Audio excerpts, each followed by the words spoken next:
अब देखो, जब भी कोई नया पार्टनर आएगा बिजनेस में, वो दो चीजें लेके आता है मेनली, ठीक है। फर्स्ट वो लेके आता है कैपिटल, ये क्वेश्चन आया था आपके आपके लिए, और दूसरा वो क्या लेके आता है, गुडविल। कैपिटल क्यों लाता है, ताकि उसको बिजनेस के एसेट्स और लायबिलिटीज में हिस्सा मिल सके, संपत्ति और दायित्वों में। गुडविल क्यों लाता है, ताकि उसको बिजनेस के प्रॉफिट्स में हिस्सा मिल सके, ठीक है, इसमें प्रॉफिट में। इसके लिए वो क्या लेके आता है, हाँ, प्रॉफिट एंड लॉस। इसके लिए वो क्या लेके आता है, गुडविल लेके आता है। अब बात करते हैं गुडविल होती क्या है, ठीक है। सिंपल सा देखा जाए तो गुडविल का मतलब क्या होगा मालूम है?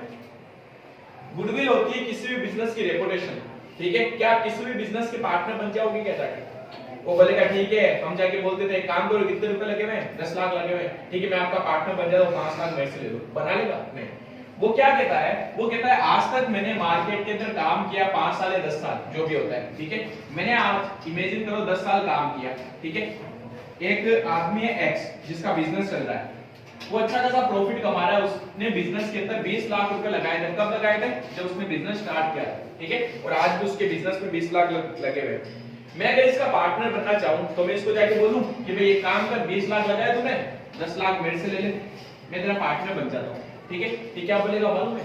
ये कहेगा ये तो पैसा मैंने लगाया, मैंने 10 साल बिजनेस चलाया। कितने साल? 10 साल। तो मैंने आज तक मार्केट में अपना नाम भी कमाया, समझ गए।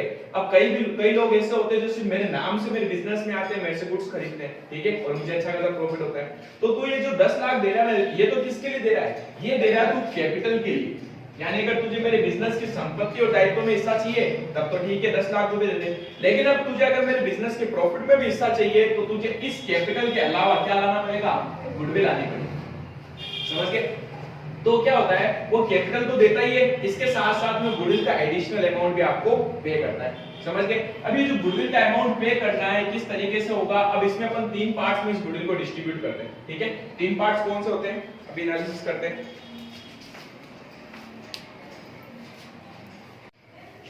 अब देखो, गुडविल के टोटली 3 पार्ट्स में अपन गुडविल को डिस्ट्रीब्यूट करेंगे। अपन इसमें पढ़ने क्या वाले हैं, इसका देखो एक 4 नंबर का क्वेश्चन पक्का आपके एग्जाम में, ठीक है, फिक्स है। क्योंकि देखो सेकंड चैप्टर और थर्ड चैप्टर में से एक बड़ा क्वेश्चन आता है 6 नंबर का, ठीक है। अगर वो सेकंड चैप्टर में से आता है, ठीक है, तो थर्ड चैप्टर का एक छोटा क्वेश्चन पूछते हैं। थर्ड चैप्टर का बड़ा क्वेश्चन आता है तो सेकंड चैप्टर का एक छोटा क्वेश्चन पूछते हैं, उसमें ये गुडविल आता है, समझ गए। तो रेशियो के 1-1 2-2 नंबर के क्वेश्चन आपके आते हैं, गुडविल का बड़ा क्वेश्चन आता है आपके 3 या 4 नंबर का। अब देखो इसके अंदर गुडविल को टोटली 3 पार्ट्स में डिवाइड किया गया। फर्स्ट है नेचर, कि गुडविल की प्रकृति कैसी होती है। दूसरा है कि गुडविल में अपन वैल्यूएशन कैसे करेंगे, वैल्यूएशन मतलब इसका मूल्यांकन कैसे किया जाएगा, ठीक है। और थर्ड होता है इसकी अकाउंटिंग कैसे की जाएगी, अकाउंटिंग यानी कि लेखांकन। इन 3 पार्ट्स में इस चैप्टर को अपन ने, इस गुडविल को अपन ने बांट रखा है, ठीक है। ये छोटा सा टॉपिक है, ये लेंथी टॉपिक है, और ये समझने अपने को इसमें से क्वेश्चन पक्का है। इसका थ्योरी का क्वेश्चन बनता है, आपकी प्रकृति कैसी होती है गुडविल की, ठीक है, वो आपको समझानी होती। अब वैल्यूएशन के अंदर भी इसके बहुत सारे मेथड्स हैं, वो अपन को पढ़ने पड़ेंगे कि कितने मेथड से अपन गुडविल को कैलकुलेट करते हैं। कि जैसे अभी एक्स था, एक्स का बिजनेस कितने का था, 20 लाख का, मुझे उसका पार्टनर बनना था, तो उसने क्या बोला, 10 लाख तो एसेट्स और लायबिलिटीज में हिस्से के लिए लेके आ रहे हो, गुडविल के लिए भी कुछ पैसे लाओ। तो क्या बोलेगा, ठीक है बताओ आपकी गुडविल कितनी है, तो हमें निकालनी पड़ेगी उसकी गुडविल कितनी है, तो उसकी वैल्यूएशन करेंगे कि आप कितनी गुडविल बन रही है, उसके अंदर आधा हिस्सा अगर मेरा बन रहा है तो ये हिस्सा ले लो आप, समझ गए। तो उसकी वैल्यूएशन के बहुत सारे मेथड्स हैं। अकाउंटिंग कितने तरीके से होती है, इसके भी बहुत सारे मेथड हैं, ठीक है, अलग अलग। कि कैश में लाता तो क्या होता है, लाता एसेट्स लाता तो क्या था, वो सारे पॉइंट्स अपन इसमें पढ़ेंगे। फटाफट ये उतारो जल्दी से।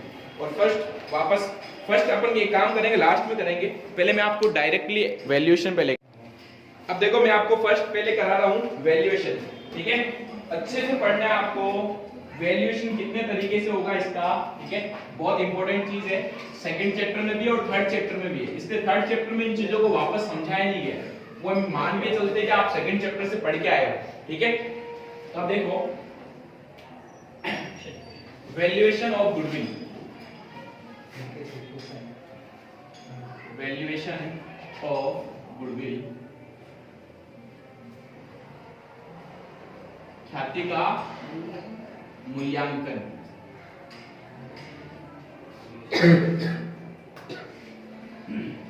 गुडविल को वैल्यूएशन करने की कितनी टेक्निक है, कोई बताएगा? 5। कौन कौन सी फाइल? फर्स्ट सबसे पहले आता है इयर्स ऑफ परचेज मेथड, ठीक है, इसे हिंदी में कहते हैं वर्षों के क्रय आधार पर, ठीक है, सबसे इंपॉर्टेंट क्रय आधार पर। दूसरा हमारे पास में होता है कैपिटलाइजेशन मेथड। कैपिटलाइजेशन में जब लास्ट तक लिखूं आपको सारी चीजें याद हो जानी चाहिए, ठीक है। कैपिटलाइजेशन मेथड, ठीक है, जिसे हिंदी में कहते हैं पूंजीकरण विधि। पूंजीकरण विधि। थर्ड होता है हमारे पास में एन्युटी मेथड। एन्युटी मेथड जिसे हम हिंदी में क्या बोल सकते हैं, वार्षिकी विधि। वार्षिकी को अपन लास्ट में डिस्कस करेंगे। वार्षिकी से पहले अपन डिस्कस करते हैं purchase consideration method. Purchase consideration method, Hindi में इसको बोलते हैं क्रय प्रतिफल विधि। क्रय प्रतिफल विधि, ठीक है। फिर अपन पढ़ेंगे हिडन गुडविल। हिडन गुडविल, छिपी हुई ख्याति। छिपी हुई ख्याति। और सबसे लास्ट में क्या आएगा, एन्युटी मेथड, ठीक है, वार्षिकी विधि। आई होप सबको याद हो गया होगा। वार्षिकी विधि। तो टोटली गुडविल को कैलकुलेट कितने मेथड से किया गया, 5 मेथड से, ठीक है। सबसे पहला सबसे इंपॉर्टेंट होगा, ठीक है, इसके क्वेश्चंस बहुत बार पूछे जाते हैं। इसके बाद में अगर ये समझ में आ गया तो लगभग मान लो सारे पॉइंट्स भी आपको समझ में आ गए, ठीक है। ज्यादातर दिमाग अपने को इसी में लगाना है। अब क्या होता है, ईयर्स ऑफ परचेज मेथड में भी दो तरीके से गुडविल कैलकुलेट करते हैं, ठीक है। फटाफट याद दिलाओ। सबसे पहला क्या है, ईयर्स ऑफ परचेज मेथड वर्षों के आधार पर। दूसरा कैपिटलाइजेशन मेथड, पूंजीकरण विधि। तीसरा परचेज कंसेशन, क्रय प्रतिफल। चौथा हिडन गुडविल। और पांचवा एन्युटी, ठीक है। फर्दर क्या है, ईयर्स ऑफ परचेज के अंदर दो तरीके से गुडविल कैलकुलेट करते हैं, ठीक है। आप एक जगह डायग्राम बना लेना ताकि क्या इजी हो जाएगा। ईयर्स ऑफ परचेज में पहला मेथड होता है एवरेज प्रॉफिट के बेस पे, एवरेज प्रॉफिट। और एक होता है सुपर प्रॉफिट के बेस पे, ठीक है। एवरेज प्रॉफिट को क्या बोलते हैं, औसत लाभ के आधार पर। औसत लाभ के आधार पर। और ये है अधिलाभों के आधार पर। अधिलाभों के आधार पर, ठीक है। तो फटाफट याद दिलाओ। ईयर्स ऑफ परचेज मेथड में दो तरीके से गुडविल कैलकुलेट करेंगे, एवरेज प्रॉफिट मेथड और दूसरा super profit method. Average profit में भी दो तरीके से गुडविल कैलकुलेट करते हैं। एवरेज देखो अपन 10th क्लास में पढ़ते थे, एवरेज कितने मेथड से कर सकते हैं, दो तरीके से एवरेज होता है। एक तो सिंपल एवरेज होता है, एक वेटेड एवरेज होता है, समझ गए। तो इसी के बेस पे या एवरेज प्रॉफिट को भी क्या बोला उन्होंने, एक तो simple average profit, simple average profit method. और दूसरा क्या है, वेटेड एवरेज प्रॉफिट मेथड, समझ गए। तो देखो इसलिए मैंने कहा था ये ज्यादा इंपॉर्टेंट है क्योंकि इसमें सारे पॉइंट्स आ जाते हैं लगभग, ठीक है। ये समझ लिया तो आगे वाली चीजें बहुत इजी है। मेन फोकस क्या होना चाहिए, सबसे first years of purchase method, उसमें फर्दर दो पार्ट्स में डिवाइड किया गया है, एवरेज प्रॉफिट और सुपर प्रॉफिट। एवरेज प्रॉफिट भी दो तरीके से होगा, सिंपल एवरेज और वेटेड एवरेज। अगर मैं इस पूरे फॉर्मूले की बात करूं ना, इस पूरे की, ठीक है, किसकी, ईयर्स ऑफ परचेज की, तो सब में गुडविल का सिर्फ एक ही फॉर्मूला है। पता है गुडविल का क्या फॉर्मूला है, गुडविल का फॉर्मूला है एवरेज प्रॉफिट, या फिर अगर यहां पर आ गया सुपर प्रॉफिट, मल्टीप्लाई करना है years of purchase. Years of purchase का मतलब क्या होता है कि जैसे क्वेश्चन बोलता है कि आपके बिजनेस की जो गुडविल है वो एवरेज प्रॉफिट का 5 गुना होगी, यानी कि 5 ईयर्स ऑफ परचेज मेथड, ठीक है। बोल दे 4 गुना होगी, या क्वेश्चन क्लियरली खुद भी बोल सकता है 4 वर्षों के क्रय के आधार पर, तो खुद बोल दे तब तो कोई दिक्कत ही नहीं है, ठीक है। तो क्वेश्चन में ये हमेशा आपको दिया हुआ होगा, ये जो होगा ये हमेशा क्वेश्चन में गिवन होगा, तो आपको कैलकुलेट क्या करना पड़ेगा, ये चीज अपने को क्या करनी पड़ेगी, कैलकुलेट करनी पड़ेगी। तो इस पूरे मेथड में अपने को दिमाग कहां लगाना है, एवरेज प्रॉफिट कैसे निकालें और सुपर प्रॉफिट कैसे निकालें, समझ गए। तो पूरे में देखो फॉर्मूला क्या हो गया, अगर कोई बोल दे सिंपल एवरेज प्रॉफिट से गुडविल बताओ, तो हमारा फॉर्मूला होगा simple average profit multiply years of purchase. बोल दे वेटेड एवरेज प्रॉफिट से बताओ, ठीक है, तो weighted average profit multiply years of purchase. Super profit से बताओ, तो super profit multiply year of purchase, ठीक है। अब इसको उतारेंगे आप, इसको हिंदी में कहते हैं साधारण विधि, साधारण औसत लाभ, ठीक है। और वेटेड एवरेज को हिंदी में बोलते हैं भारित औसत लाभ, भारित औसत लाभ। फटाफट इस डायग्राम को उतारो, एक एक करके वापस समझते हैं। और पहले पूछ लेता हूं मैं इससे पहले आपको, अब देखो सबसे फर्स्ट वापस हेडिंग डाल दो ईयर्स ऑफ परचेज, और ईयर्स ऑफ परचेज में इसको देखो स्मॉल ए डाल देना ना, एवरेज को लिख देना स्मॉल ए, इसको लिख देना स्मॉल बी, और नहीं capital A, capital A, capital B, ये कैपिटल ए में स्मॉल ए और कैपिटल ए में स्मॉल बी, ठीक है। First years of purchase method मिटा दो अब इसको, यस सर। सिंपल निकालना है। हाँ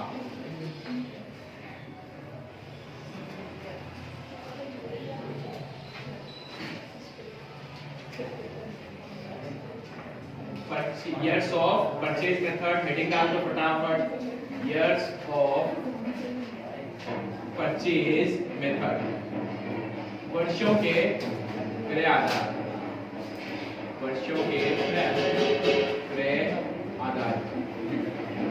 अब वर्षों के क्रय आधार में भी सबसे फर्स्ट पॉइंट था हमारे पास में, जिसको हमने कैपिटल ए नाम दिया, एवरेज प्रॉफिट मेथड।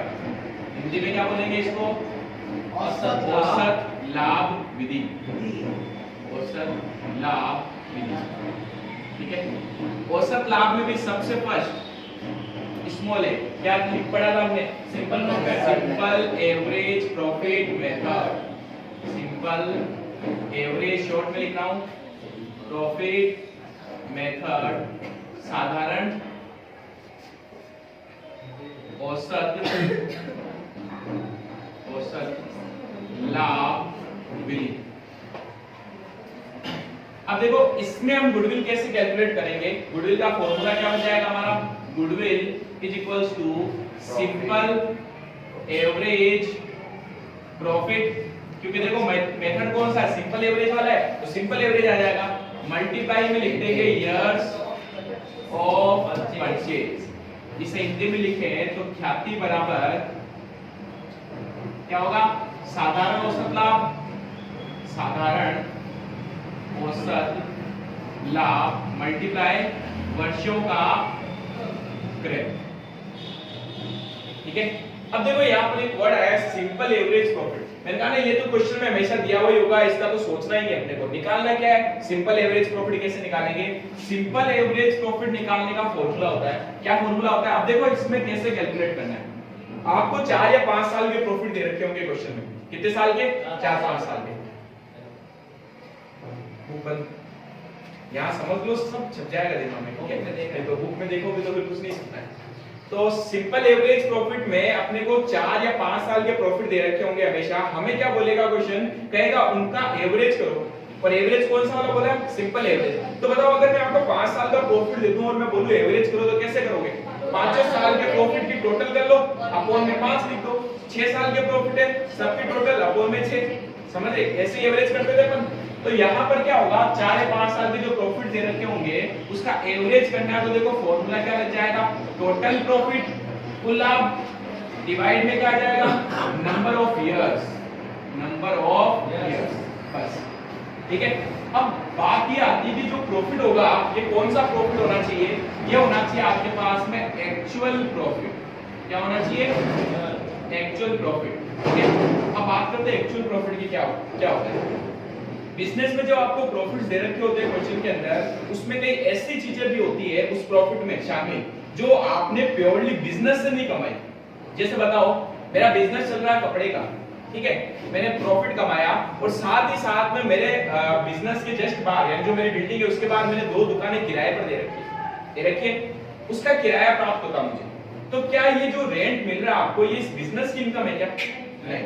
इन चीजों को अपन बोलते हैं अब नॉर्मल। जो बिजनेस का नहीं उसको क्या बोलते हैं? अब नॉर्मल। इसी तरीके से बताओ मैं सट्टा खेलता हूँ, क्या खेलता हूँ? सट्टा। वास्तव में खेलता, मान लेना मैं सट्टा खेलता हूँ और मुझे लॉस हो गया, नुकसान हो गया। ये लॉस का पैसा मैंने पता कहां से दिया? जो मेरे बिजनेस के प्रॉफिट थे उसमें से पैसा निकाल के मैंने उसको दे दिया, मैंने कहा जा भाई ले जा। ठीक है, क्या ये बिजनेस का लॉस था क्या? नहीं, ये मेरा पर्सनल लॉस था जो मैंने कहां से ले लिया? बिजनेस से। तो जो चीजें बिजनेस की नहीं होती है उसको अगर आप बिजनेस में डाल देते हो तो उसका हमें एडजस्टमेंट करना पड़ता है। ठीक है, जैसे सपोज करो मैंने कहा मेरा एक्चुअल में प्रॉफिट 1 लाख का हुआ था। कितने का हुआ था? 1 लाख का। 10,000 का मैंने सट्टा खेला और मैं हार गया, तो मैंने अपने प्रॉफिट को कम कर दिया और मेरा प्रॉफिट कितना आया? 90,000। क्या ये वास्तविक प्रॉफिट है? नहीं, वास्तविक प्रॉफिट ये था।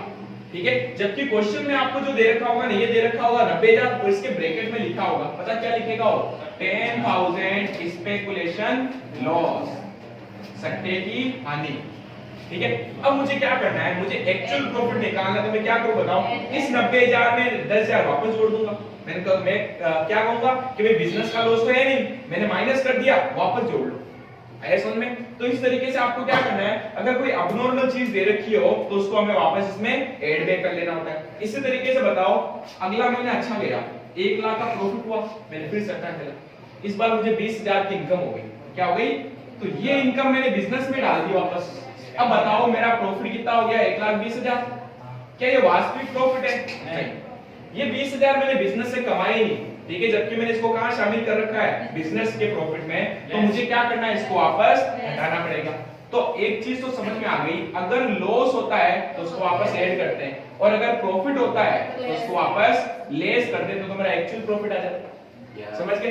ये कुछ एडजस्टमेंट आपको करने पड़ेंगे अगर क्वेश्चन में दिए हुए हो। अब क्वेश्चन में 90,000 लिख दिया और ये कुछ भी नहीं दिया, अब ढूंढना नहीं कहां गया सट्टे का लाभ। समझ गए? तो जो दिया हो वो एक्चुअल प्रॉफिट ही है। अगर कुछ पॉइंट में बोलता है कि इस साल के प्रॉफिट में ये चीज जुड़ी हुई थी, ये घटी हुई थी, तो एडजस्टमेंट करना पड़ेगा। समझ गए? इसलिए मैंने यहाँ क्या लिख दिया? टोटल प्रॉफिट में एक्चुअल प्रॉफिट। ठीक है, हिंदी में क्या बोलेंगे इसको? कुल लाभ। हाँ, कुल वास्तविक लाभ, कुल वास्तविक लाभ अपोन में क्या जाएगा? वर्षों की संख्या, जितने साल का आपको क्या दिया हो? प्रॉफिट दिया हो। समझ गए? क्या ईयर्स ऑफ परचेज निकालना पड़ेगा? ये हमेशा ही क्वेश्चन में आपको दिया हुआ होगा। समझ गए? इस फॉर्मूले को उतारो, इससे डायरेक्टली एक बुक का क्वेश्चन करते हैं अपन।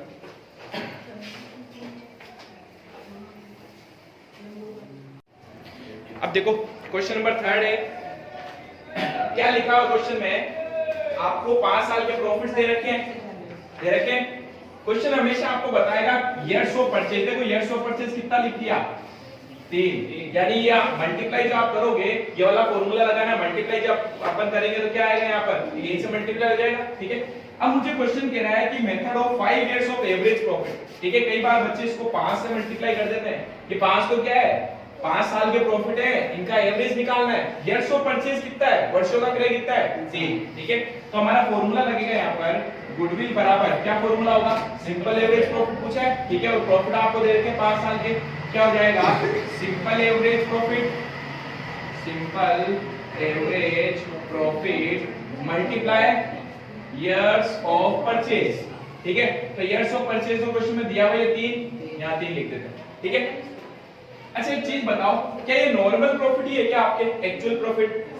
यस, क्योंकि कहीं पर क्वेश्चन में नहीं लिखा हुआ इसमें चीज शामिल है या ये है। ठीक है, तो जब कुछ नहीं दिया तो अपन उसको एवरेज नॉर्मली मानते हैं, एक्चुअल प्रॉफिट मानते हैं। अब अपने को एवरेज प्रॉफिट निकालना है। कौन सा एवरेज? Simple average. क्या फॉर्मूला होता है? Total profit upon number of years. क्या ये इन सब की टोटल कर लूं, टोटल प्रॉफिट आ जाएगा? यस, इनके सब की टोटल कीजिए फटाफट। 1,50,000। तो देखो इन पूरे की टोटल आई है 1,50,000। Total profit upon number of years, कितने साल के प्रॉफिट है? 5 साल के, अपॉन में 5। ठीक है, मल्टीप्लाई 3, तो इसके आएगा 30,000 मल्टीप्लाई 3, तो आंसर आ जाएगा 90,000। ये आपकी बुरी लोग। अच्छा देखो इस सिस्टम को, एक्चुअल में 3 से मल्टीप्लाई क्यों करते हैं मालूम है आपको? भावना क्यों मल्टीप्लाई करते हैं? भावना आप ये मान के चलते हो कि आपके जो बिजनेस की गुडविल है ना, ये कम से कम 3 साल तक तो रहेगी। यानी आप अपने जो बिजनेस का नाम है इसका यूज लेके अच्छा खासा प्रॉफिट कमाओगे। कब तक? कम से कम 3 साल तक तो हमें लगता है हम प्रॉफिट कमाएंगे। इसके बेस पे मैं गुडविल निकाल लेता हूं। समझ गए? तो ये आपकी क्या हो जाती है गुडविल, कि आप 3 साल तक अगर 30-30 हजार का प्रॉफिट कमाओगे तो आपकी गुडविल कितनी की हो गई 30 हजार की। अब इसमें जो नया पार्टनर आता है उसको हिस्सा दे देते हैं, सिंपल है। फटाफट उतारो, फिर क्वेश्चन आपको करने के लिए देता हूं।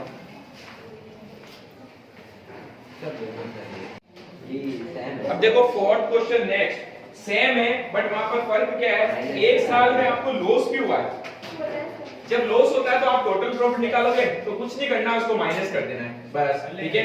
तो यहाँ पर बताओ क्वेश्चन नंबर 4 में वापस गुडविल का formula simple average profit multiply years of purchase. Simple average profit कैसे निकाले बताओ, क्वेश्चन नंबर 4। तो पहले तो हम टोटल प्रॉफिट फॉर्मूला लगा दें, total profit upon number of years, यही होगा मल्टीप्लाई ईयर्स ऑफ परचेज। तो देखो क्वेश्चन नंबर 4 में क्या लिखा हुआ है, 2013, 14, 15 और 16 में आपके प्रॉफिट्स दे रखे हैं। 2013 में आपके पास प्रॉफिट आया 10,000 का, प्लस 2014 में आया 16,000 का, और 2015 में लॉस आ गया। लॉस आया तो हमें क्या करना है, माइनस कर देना है। ये मैं एवरेज निकाल रहा हूं ना।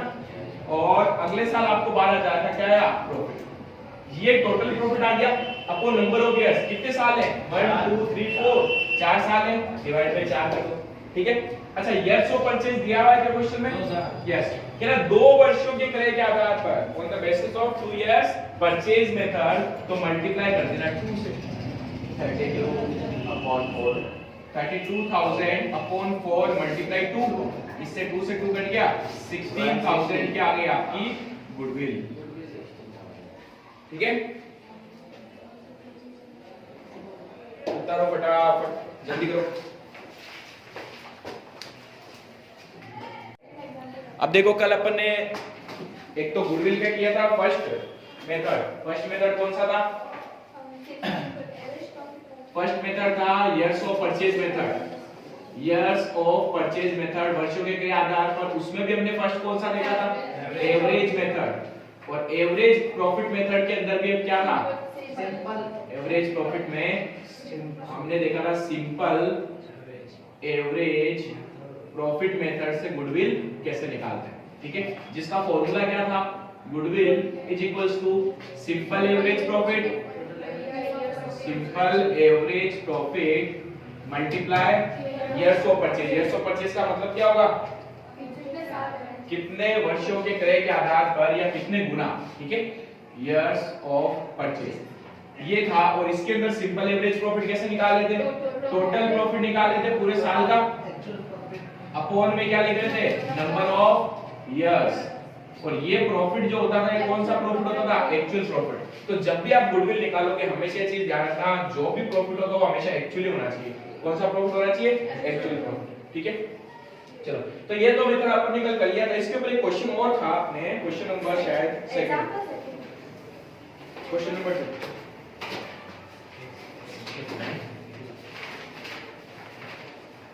हाँ पेज नंबर 81, क्वेश्चन नंबर 5, ठीक है। इसी का क्वेश्चन है लेकिन देखो फर्क क्या है, वहां पर कुछ प्रॉफिट्स दे रखे हैं आपको, क्वेश्चन नंबर 5, ठीक है। अच्छे से देखना इस पॉइंट को, जो प्रॉफिट लिखा हुआ है उसको मैं एक बार एज इट इज लिख रहा हूं। क्वेश्चन नंबर 5 में 1 2 3 4 साल के प्रॉफिट्स दे रखे हैं, 2013, 2014, 2015, 2016। इनके प्रॉफिट्स क्या क्या है वो अपने को यहाँ पर गिवन है। देखो फर्स्ट ईयर का प्रॉफिट था हमारे पास में 20,000, और देखो इसके ब्रैकेट में क्या लिखा पता है, लिखा हुआ है सट्टे के लाभ 4,000 शामिल है। सट्टे का लाभ मतलब स्पेकुलेशन प्रॉफिट, ठीक है। तो बताओ सट्टे का लाभ अगर इसमें शामिल होगा तो क्या ये बिजनेस का बिजनेस की इनकम है क्या, नहीं। सट्टे का लाभ कितना, सट्टे का लाभ था 4,000, ये आपको क्वेश्चन में दिया है। दूसरे साल का भी इस पे वापस आते हैं, ठीक है। अगले साल अपने को लॉस दिया हुआ है 2,000 माइनस में लॉस है, और आगे क्या लिखा हुआ है, असामान्य हानि। इसके अंदर अबनॉर्मल लॉस था, असामान्य हानि अबनॉर्मल लॉस।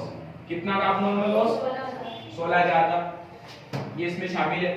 थर्ड अपने को दिया हुआ है 17,000 रुपए, और इसके ब्रैकेट में लिखा हुआ है अंतिम रहतिया, अंतिम रहतिये का क्या किया गया, अंतिम रहतिये का अधिमूल्यांकन, अधिमूल्यांकन कितना, 2000 रुपए, ठीक है। यानी इसको अगर इंग्लिश में लिखे हैं तो क्या लिख सकते हैं, over valuation of closing stock, ठीक है। सबसे अच्छी चीज इसमें यही है। अब इसको समझेंगे अभी अपन। और फाइनली अपने को दिया मशीन को बेचने से 2000 का प्रॉफिट आया और इस साल का प्रॉफिट था 19000, लिखा हुआ है मशीन को बेचने से प्रॉफिट, इंग्लिश में लिख दूं, profit on sale of machine 2000। अब इस पॉइंट को अच्छे से ध्यान में, हमें जो क्वेश्चन में निकालना है ना, पहली चीज तो यहाँ पर जो प्रॉफिट दे रखे हैं ना उसमें कुछ अबनॉर्मल चीजें लिखी हुई है, ठीक है। आपने जब इस बार अपना प्रॉफिट कैलकुलेट किया होगा तो वहां पर ये फालतू की चीजें भी आपने क्या कर दी, या तो जोड़ दी या घटा दी। हमें एक्चुअल प्रॉफिट जानना है, वास्तव में प्रॉफिट कितना होगा। तो अब मैं क्या कर रहा हूं, मैं इसी से एक्चुअल प्रॉफिट कैलकुलेट कर रहा हूं यहाँ, एक्चुअल प्रॉफिट। क्योंकि जब आप एवरेज करोगे, क्या करोगे, एवरेज, तो आपको हमेशा एक्चुअल प्रॉफिट चाहिए, वास्तव में आपके बिजनेस का क्या लाभ था, समझ गए। अब फर्स्ट पॉइंट पे आना, 20000 का इस बार प्रॉफिट हुआ आपके पास में, ठीक है। और ब्रैकेट में क्या लिखा हुआ है, सट्टे का लाभ 4000, यानी कि आप सट्टा खेलते हो, सट्टा खेलने से आपको 4000 का प्रॉफिट हुआ और ये प्रॉफिट आपने बिजनेस में डाल दिया। तो बताओ क्या ये बिजनेस का प्रॉफिट था, नहीं था, तो हमें क्या करना पड़ेगा, हटाना पड़ेगा, सिंपल। इसके इफेक्ट को हटाऊंगा तो 20000 में से 4000 क्या कर देंगे, माइनस, एक्चुअल प्रॉफिट आ जाएगा आपके पास 16000। यहां तक तो कोई नहीं करनी है। नेक्स्ट 2000 का लॉस आया और आगे क्या लिखा हुआ है, अबनॉर्मल लॉस। कोई एक अबनॉर्मल लॉस, अबनॉर्मल का मतलब होता है जो सामान्यतः नहीं होता, ठीक है, नॉर्मली बिजनेस में होता नहीं है, ऐसे लॉस को अपन लॉस नहीं मानते, ठीक है। तो हम क्या करेंगे, मैंने इस लॉस को जब मेरा प्रॉफिट आया होगा उसमें से माइनस कर दिया होगा, ठीक है। इसको हम लॉस मानेंगे तो वापस क्या करेंगे, ऐड करेंगे, क्योंकि हम तो नॉर्मल लॉस बिजनेस में लेते हैं। आप अगर अबनॉर्मल लॉस को माइनस कर चुके हो तो चीज गलत करी आपने, वापस जोड़ लो, समझ गए। तो ये जो माइनस के 2000 थे इसमें मैं वापस ऐड करूंगा 16000, तो ये तो अपना आंसर आएगा 14000 प्लस का। माइनस का लॉस था 16000, इसमें ऐड कर दिया, 16 में से 2 गए तो माइनस प्लस के आ गए 14000। इस पॉइंट को अभी समझाता हूं। पहले 19000 का, ठीक है, मैं 19000 की बात कर रहा हूं। 19000 में क्या हुआ, आपने मशीन बेची और मशीन बेचने से आपको 2000 का प्रॉफिट हुआ। पता है ये बिजनेस का प्रॉफिट तो है, लेकिन आप नॉर्मल एक्टिविटी से ये प्रॉफिट नहीं कमा रहे। हमारा काम एसेट्स बेचने का थोड़ी होता है, हमारा काम किस चीज का होता है, माल बेचने का। माल बेचने से होने वाला जो प्रॉफिट होगा वो आपका है, लेकिन एसेट्स को बेचने से अगर आपने प्रॉफिट कमाई है, अब नॉर्मल प्रॉफिट होगा, इसको भी क्या करना पड़ेगा, हटाना पड़ेगा। तो क्या मैं कह सकता हूं ये 2000 इसमें जुड़ चुका था पहले, ये सब चीजें इंक्लूड है इनमें, ठीक है। अब मुझे क्या करना, वापस हटाना है, तो मैं इस 2000 को यहां से माइनस कर दूंगा, ठीक है। तो अभी समझते आना चाहिए कितना, 17000, ठीक है। लेकिन अब एक पॉइंट, 17000 रुपए 2015 के प्रॉफिट की बात कर रहा है। 2015 में आपके पास में 17000 रुपए का क्या आया था, प्रॉफिट आया था, ठीक है। और क्या कह रहा है कि इस प्रॉफिट में आपने अपने क्लोजिंग स्टॉक को 2000 से बढ़ा दिया, क्या कर दिया, बढ़ा दिया। तो मुझे बताएगा क्लोजिंग स्टॉक के बढ़ने से प्रॉफिट पर क्या फर्क पड़ता है, बढ़ता है। क्लोजिंग स्टॉक अगर बढ़ जाता है तो आपका प्रॉफिट भी बढ़ जाता है, समझ गए। अब क्यों बढ़ता है उसको नोटिस करना। मैं यहां बना रहा हूं अपना ट्रेडिंग अकाउंट, क्या बना रहा हूं, ट्रेडिंग अकाउंट। याद करो ट्रेडिंग अकाउंट में 4 चीजें आती है मेन, बताओ क्या क्या। सबसे फर्स्ट ओपनिंग स्टॉक, ठीक है, 2 में आएगा ओपनिंग स्टॉक, फिर यहां आता है टू परचेज, बाई में आता है सेल्स, एंड बाई में आता है क्लोजिंग स्टॉक। और यहाँ हमारे जो डायरेक्ट एक्सपेंस वगैरह होते हैं वो आते हैं, और फिर यहाँ से ग्रॉस प्रॉफिट आ जाता है। ये ग्रॉस प्रॉफिट पीएनएल में जाता है और वहां से अपना नेट प्रॉफिट निकल के आता है, ठीक है। अगर यहाँ कुछ कमियां ज्यादा हुआ होगा तो नेट प्रॉफिट में भी कमियां ज्यादा गया होगा। अब समझना अच्छे से, इसको एक एग्जांपल लेके समझाता हूं। ओपनिंग में आपके पास स्टॉक था 10000 का, आपने माल खरीद लिया 1 लाख का, और आपने माल बेच दिया 2 लाख रुपए में, और आपके पास 20000 रुपए का अभी भी स्टॉक बचा हुआ पड़ा है, ठीक है। ये मैंने डेटा लिया, तो बताओ आपका ग्रॉस प्रॉफिट कितना आएगा। इसकी टोटल करूंगा 2,20,000, 220 में से 1 10 गए तो 1,10,000 ही क्या जाएगा आपके पास, प्रॉफिट, बैलेंसिंग फिगर। यहां तो कोई डाउट है, पक्का। तो अब मुझे एक चीज बताइएगा आप,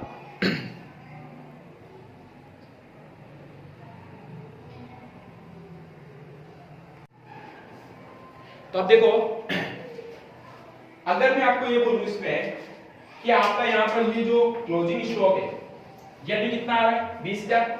मैं अगर इसको 20 की जगह 30,000 कर दूं, कितना कर दूं 30,000। तो अब देखो क्या फर्क पड़ेगा, मैंने अपने क्लोजिंग स्टॉक को बढ़ा दिया, क्लोजिंग स्टॉक को बढ़ाऊंगा तो इसकी टोटल भी कितनी आएगी 2,30,000। 2,30,000 में से अब ये 1,10,000 माइनस करेंगे तो पता प्रॉफिट कितना आएगा 1,20,000। तो क्या क्लोजिंग स्टॉक के बढ़ने पर आपका प्रॉफिट भी बढ़ जाता है? यस। ठीक है, तो आपने क्लोजिंग स्टॉक को बढ़ा दिया, ओवर वैल्यू कर दिया, मतलब क्या ज्यादा लिख दिया आपने, तो इसके ज्यादा लिखने से क्या हुआ होगा, आपका प्रॉफिट भी तो बढ़ गया होगा। तो ये प्रॉफिट बढ़ गया होगा तो हम इसको क्या करेंगे वापस माइनस कर देंगे, समझ गए।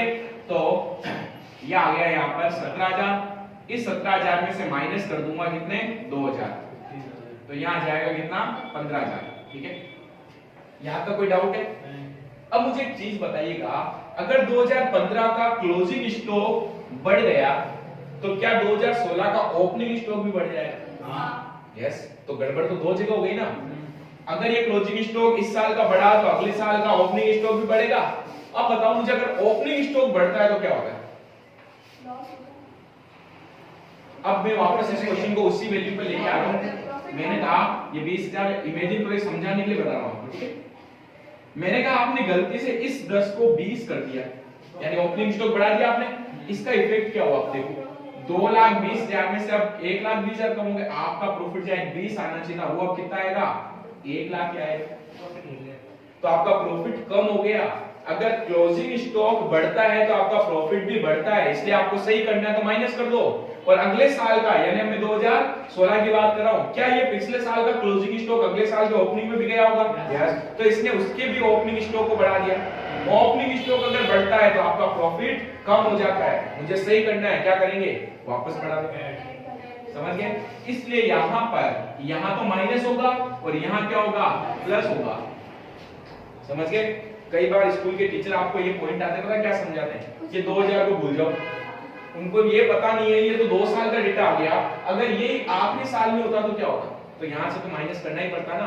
अब यहाँ पर देखो इफेक्ट क्या आया, एक बार माइनस हुआ एक बार प्लस हुआ, तो एक्चुअल में तो कोई इफेक्ट आएगा नहीं, लेकिन अगर आखिरी साल होता तो इफेक्ट आ जाता, आपका प्रॉफिट माइनस होता, समझ गए। चलो, तो इस साल का आपका प्रॉफिट 19,000, ये हमने क्या निकाल लिया भाई, एक्चुअल एवरेज प्रॉफिट निकाल लिया। यहाँ तक कोई डाउट है? पक्का समझ में आ गया ना? ठीक है, इसको क्लोजिंग स्टॉक वाले को एक नोट डलवा के लिखा दूंगा। अब क्वेश्चन पढ़ो, कौन से मेथड की बात कर रहा है, किस मेथड से आपको कैलकुलेट करना है भाई। तो हमारा सबसे पहला काम क्या होगा, प्रॉफिट को एक्चुअल प्रॉफिट में कन्वर्ट कीजिए। कह रहा है एवरेज प्रॉफिट के आधार पर, औसत लाभों के 3 गुने के आधार पर, यानी कि क्या कह रहा है, कह रहा गुडविल जो होगी वो एवरेज प्रॉफिट का, अच्छा कौन सा एवरेज प्रॉफिट, जब क्वेश्चन कुछ नहीं बोलेगा तो सिंपल मान लेना, मल्टीप्लाई इयर्स ऑफ परचेज, और इयर्स ऑफ परचेज कितना है 3 बोला हुआ क्वेश्चन में, ठीक है। तो गुडविल निकाल सकते हैं। इस गुडविल के लिए मुझे क्या चाहिए, सिंपल एवरेज प्रॉफिट चाहिए, वो रहा प्रॉफिट, ठीक है। क्या मैं इस पूरे प्रॉफिट की टोटल यहीं पे कर लूं? यस। तो बताओ कितना प्रॉफिट आ जाएगा आपके पास, प्रॉफिट आ जाएगा 16,000 प्लस 14,000 प्लस 15,000 प्लस 19,000, इसकी टोटल आएगी 64,000, ठीक है। अब मैं यहाँ पर सॉल्व कर रहा हूँ, goodwill is equals to simple average profit multiply years of purchase, वर्षों का करें, ठीक है। ये आपको क्वेश्चन में दिया हुआ इयर्स ऑफ परचेज कितना 3 होगा। सिंपल एवरेज प्रॉफिट कैसे निकालते हैं, कल वाला फॉर्मूला याद है, total profit upon number of years, total profit कितना है 64,000 divide by number of years कितने 4, 1 2 3 4, डिवाइड कर लो 4 से और मल्टीप्लाई किससे हो जाएगा 3 से, तो 64 divide by 4 multiply 3, your goodwill is 48,000, समझ गए। उतारो बेटा,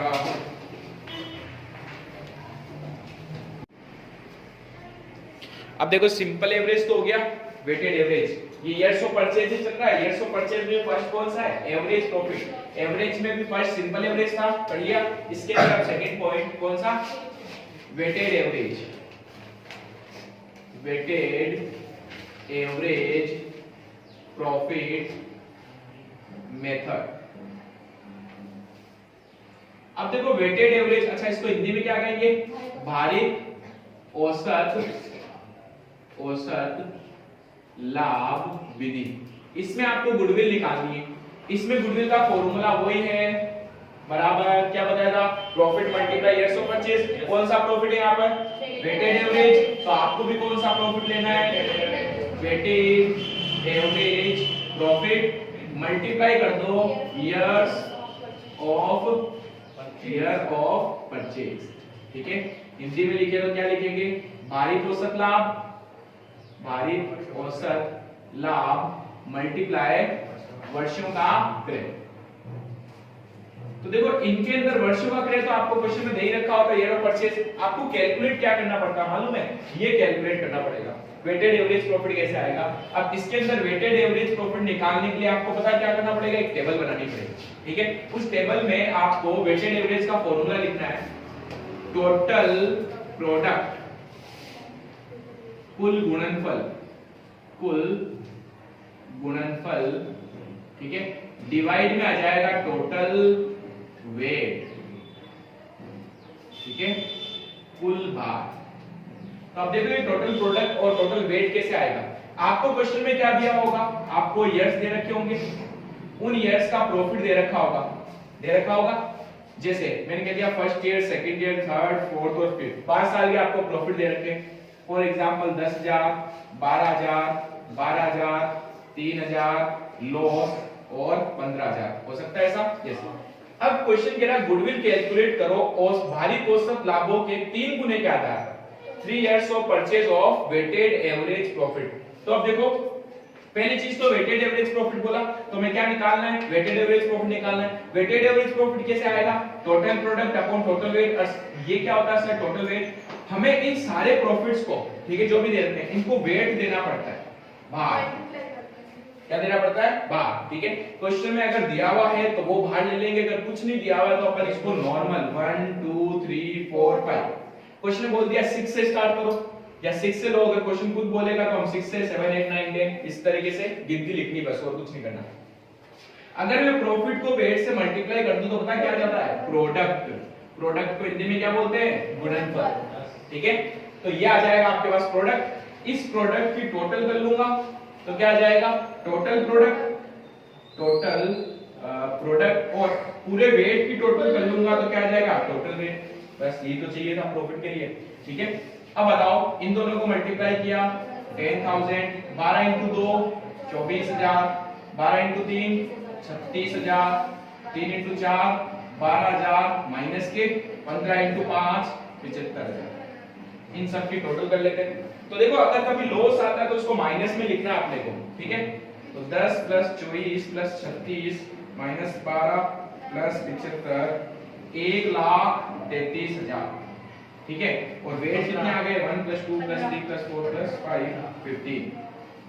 अब क्वेश्चन कह रहा है गुडविल निकालनी, इसके अंदर गुडविल कैसे निकालनी है, गुडविल बराबर 3 years purchase, 3 years of purchase of weighted average profit निकाल सकते हैं। बताओ अब क्या करना है अपने को, फॉर्मूला लगाओ वो ऊपर आप। ठीक है, गुडविल बराबर वेटेड एवरेज प्रॉफिट, ठीक है, भारित औसत लाभ into years of purchase. Years of purchase कितना दे दिया, 3।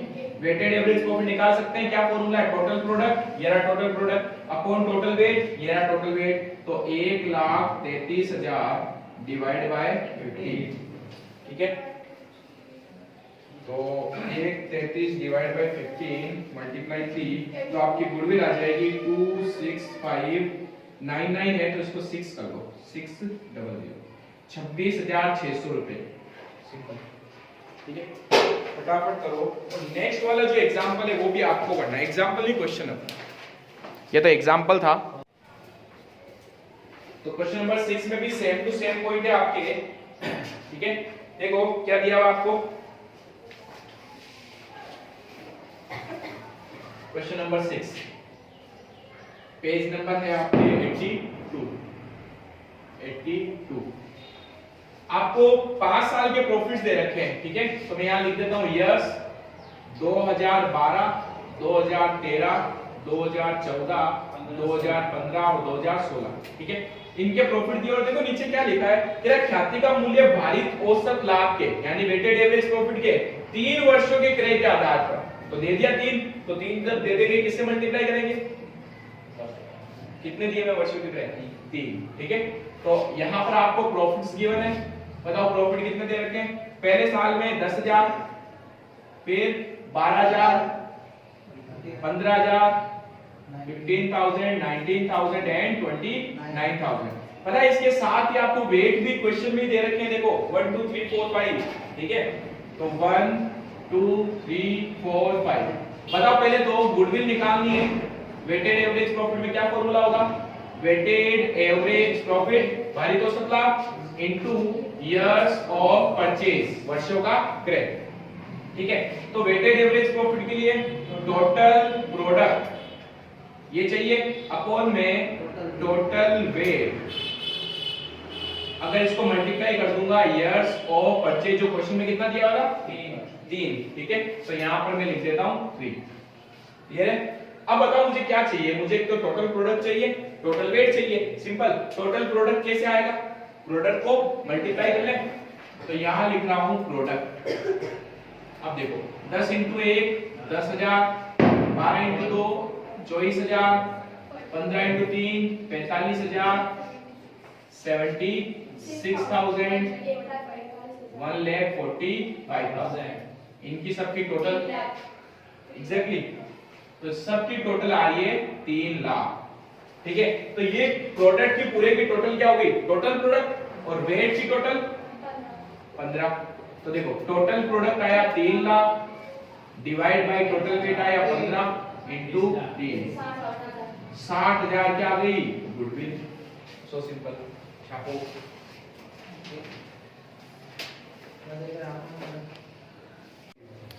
अब देखिए इयर्स ऑफ परचेज में पहला मेथड था एवरेज प्रॉफिट मेथड, जिसमें दो मेथड थे, सिंपल एवरेज प्रॉफिट और वेटेड एवरेज प्रॉफिट। अब इसी के अंदर दूसरा मेथड है, यानी अभी भी मैं बात किसकी कर रहा हूं? मैं इयर्स ऑफ परचेज की बात कर रहा हूं। ये मेथड चल रहा है अभी तक। इयर्स ऑफ परचेज में दूसरा मेथड कौन सा है? दूसरा पॉइंट सुपर प्रॉफिट। इसको अपन डाल देते capital B, super profit method. इस आधार पर अपने को क्या निकालनी है? गुडविल। सुपर प्रॉफिट को हिंदी में कहते हैं अधिलाभ। अधिलाभ विधि के आधार पर हमें निकालना है सुपर प्रॉफिट के बेस पे गुडविल। तो देखो गुडविल का क्या फॉर्मूला होगा? वही सुपर प्रॉफिट है, तो ये लोग सुपर प्रॉफिट से मल्टीप्लाई कर दो, super profit multiply years of purchase. समझ गए? तो अब क्वेश्चन में बात क्या आती है कि सर सुपर प्रॉफिट कैसे निकालते हैं? पहली चीज तो बताओ सुपर प्रॉफिट होता क्या है? समझ लोगे तो अपने आप समझ में आ जाएगा। सुपर प्रॉफिट का मतलब है आप जब बिजनेस स्टार्ट करते हो ना, व्यवसाय, तो आप पता है ये मान के चलते हो कि कम से कम मैं इतना प्रॉफिट कमाऊंगा। ये जो मान के चलते हो ना, इसको हम बोलते हैं नॉर्मल प्रॉफिट, कि मैं मान के चला रहा। जैसे मैं अगर बिजनेस में 10 लाख रुपए लगाऊं, क्या लगाऊं? 10 लाख। मैंने कह दिया इसके ऊपर मैं हर साल 10% प्रॉफिट कमाऊंगा, अभी कमाया नहीं है। ठीक है, या आप बिजनेस में जब एंटर होते हो तो मान के चलते हो, तो 10 लाख का 10%, क्या मैंने मान लिया मैं 1 लाख का प्रॉफिट कमाऊंगा? यस। जब साल खत्म हुआ तो एक्चुअल में मैंने प्रॉफिट कमाया, वास्तव में जो लाभ होगा, क्या जरूरी है कि 1 लाख के बराबर ही हो? कोई जरूरी नहीं है, एक्चुअली से कुछ और हो सकती है। एक्चुअल में आपने जो प्रॉफिट कमाया वो 1,20,000 का कमाया, क्या आप उम्मीद से ज्यादा प्रॉफिट कमा रहे हो? इसी को तो बोलते हैं सुपर प्रॉफिट। तो सुपर प्रॉफिट एक्चुअल में है क्या कि आपने जो उम्मीद लगाई थी उससे ज्यादा आप प्रॉफिट कमा रहे हो। अब पहली चीज तो बताओ, मैंने 1 लाख कैसे निकाला? मैंने ये जो 10 लाख रुपए लगाए थे, इसके ऊपर 10% अप्लाई किया। ये जो पैसा होता है ना जो आप बिजनेस में लगाते हो, इसको हम बोलते हैं कैपिटल एम्प्लॉयड, और हिंदी में इसको बोला जाता है विनियोजित पूंजी। विनियोजित पूंजी। ठीक है, कि आपने बिजनेस में कितना पैसा लगाया। ये जो 10% है ये होती है आपकी नॉर्मल रेट, कि आप किस दर से क्या करोगे? प्रॉफिट कमाओगे। दर यानी कि रेट। तो ये जो 1 लाख आया, ये पता कैसे आया? ये आया, इसका फॉर्मूला 1 लाख आने का कैपिटल एम्प्लॉयड, ये आया कैपिटल एम्प्लॉयड, बिजनेस में लगा हुआ पैसा मल्टीप्लाई रेट अपॉन 100। तो 10 लाख इंटू 10/100 मैंने किया, तभी तो 1 लाख आया। ठीक है, ये जो प्रॉफिट होता है इसको हम बोलते हैं नॉर्मल प्रॉफिट। क्या बोलते हैं भाई? Normal profit. यानी जो आप उम्मीद लगा के चलते हो उसको हम बोलते हैं नॉर्मल प्रॉफिट, और ये एक्चुअल प्रॉफिट। इन दोनों का जो डिफरेंस होता है वो होता है सुपर प्रॉफिट। तो बताओ आपने कितना ज्यादा कमाया भाई? It is your super profit. क्या मैं कह सकता हूं सुपर प्रॉफिट का फॉर्मूला बन गया? बताओ क्या? Actual average profit minus normal profit. समझ गए? ये आपका फॉर्मूला है। तो सुपर प्रॉफिट का मतलब एक्चुअल, या एक वर्ड डाल रहा हूं एवरेज, क्योंकि कई बार हो सकता है क्वेश्चन में आपको 4 या 5 साल के प्रॉफिट देते हैं, उनका एवरेज करना पड़ेगा। तो actual average profit minus normal profit. तो ये तो आपको क्वेश्चन में दिया हुआ होगा, या आपको एवरेज करना होगा। अब नॉर्मल प्रॉफिट कैसे निकलेगा? फॉर्मूला लिखा दिया मैंने आपको, वी नियोजित पूंजी capital employed, yes capital employed यानी कि वी नियोजित पूंजी मल्टीप्लाई रेट, दर बट्टा 100। सिंपल है। तो आपको इंफॉर्मेशन से सारी दे रखी होगी क्वेश्चन में, तभी आप ये चीज क्या करोगे? कैलकुलेट कर सकते हो। ठीक है, इसको उतारो फटाफट, फिर आपको एक क्वेश्चन कराता हूं इसका।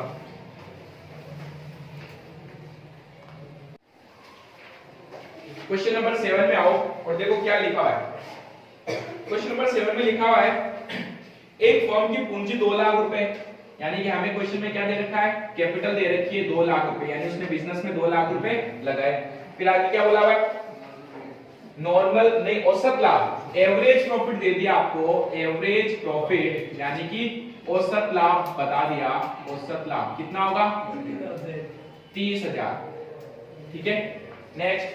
फिर आपको क्या कह रहा है? कह रहा है normal rate they the question में, रेट किस रेट से आप प्रॉफिट कमाओगे? कितना परसेंट? 10%। या आपको रेट दे दी।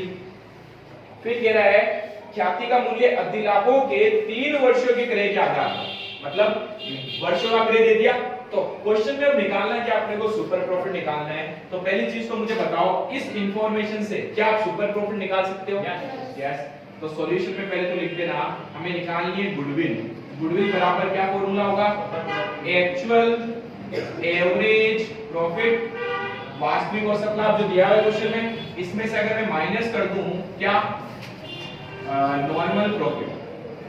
अच्छा, इसको ऐसे मत लिखो, ज्यादा बेटर होगा, आप सुपर प्रॉफिट वाले से करो। तो बताओ गुडविल बराबर कह सकता हूं super profit multiply super profit अधिलाभ इनटू इयर्स ऑफ परचेज। अब सुपर प्रॉफिट कैसे आता है? ये आता है एक्चुअल एवरेज प्रॉफिट माइनस करते हैं इसमें से क्या? Normal profit into years of purchase. और इयर्स ऑफ परचेज कितना दिया हुआ? 3। तो अब मुझे इंफॉर्मेशन लिखनी है। बताओ एक्चुअल एवरेज प्रॉफिट दिया हुआ है, कितना लाभ कमाया आपने? 30,000। लिख दीजिए 30,000 माइनस नॉर्मल प्रॉफिट दिया हुआ है क्या? नहीं दिया, निकालना पड़ेगा। इसका फॉर्मूला लिखा था हमने, देखो कैपिटल एम्प्लॉयड, बिजनेस में जितना पैसा आपने लगाया, तो देखो सिंपल सी चीज है, ये मैंने वास्तव में लाभ कमाया 30,000। और मैंने क्या सोचा था, मैं जब बिजनेस में जाऊंगा कि मैंने 2 लाख लगाए और 2 लाख पर मैं 10% की रेट से प्रॉफिट कमाऊंगा, तो 2 लाख का 10% 20,000। मैंने सोचा 20,000 कमाऊंगा, वास्तव में कितने कमाए? 30। तो मैंने 10,000 ज्यादा कमाए ना, यही सुपर प्रॉफिट है। ठीक है, तो इसमें एक्चुअल एवरेज प्रॉफिट में नॉर्मल प्रॉफिट कैसे निकालेंगे?